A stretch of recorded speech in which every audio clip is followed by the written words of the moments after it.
Hey guys, this is week 44 of my series 52 Weeks of Reaper. Every week for 52 weeks, I'll be releasing a new video focusing on a key feature in Reaper.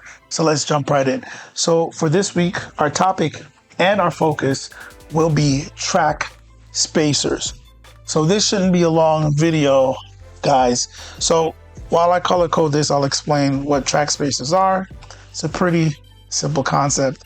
It is a visual tool just to help you clean up the interface, make things look a little bit neater, and help give you visual cues, kind of like color coding, to where everything is. So it'll just help you with organization, to help you to quickly and more sensibly navigate your session. So basically, to create a track spacer, we're gonna create one here above the base track.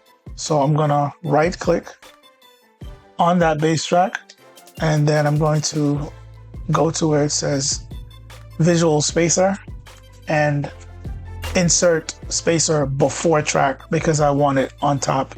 If you wanted it below, you would select insert spacer after track. So let's do before track and see now we have this huge separation here.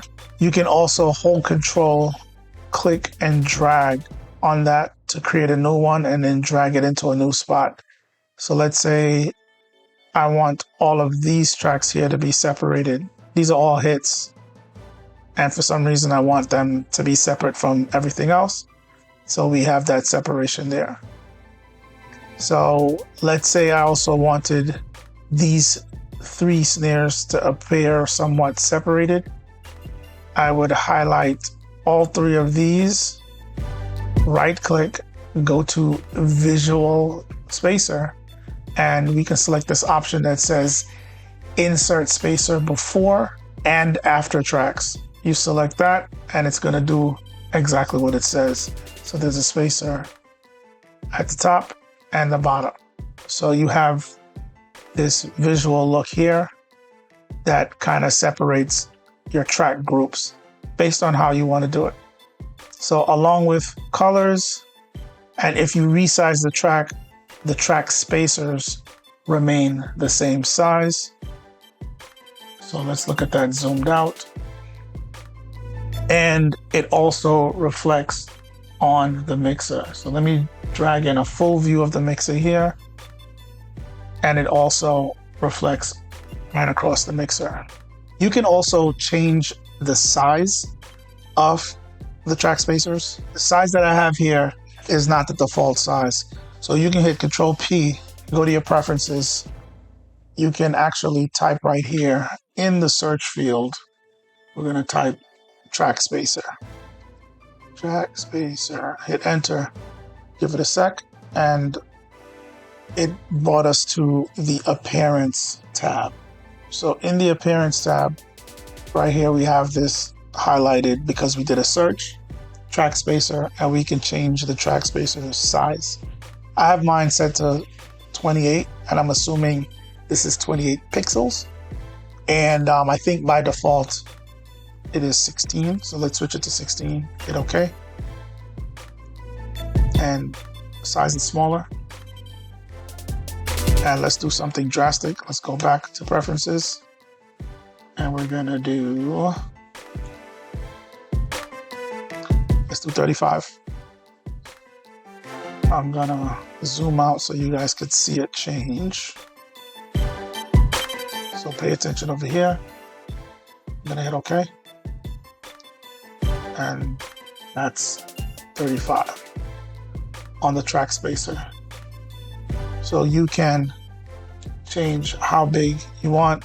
That will reflect also on the mixer. So let's switch that back. Switch it on back to 28, which is my default. Another thing is there is a right click menu. So you can right click on the track spacer itself and you'll get the options to remove. You'll have the track manager option here. So you can open your track manager from here. And that kind of brings up an interesting option because once again, this is another right-click menu. So like I spoke about in week 39, that was from September 27th, we talked about editing menus and adding more options to menus. So you can also edit this menu to add some more options. So there might be some options that you would like to have quick access to. Here's another spot in this right-click menu for the track spacer. There's an option here for you to go in and add more stuff. So that's a quick tip for that. Go back to that video, week 39, September 27th, and you will see where I broke down how you can edit any menu in Reaper to add more options. But that's track spacers in Reaper. That was added, I think, in version 7. It's a cool visual tool just to help you keep things organized, segmented, to help you navigate your session more efficiently. That's it, guys. Thanks for watching. And as always, you'll see me in the next video.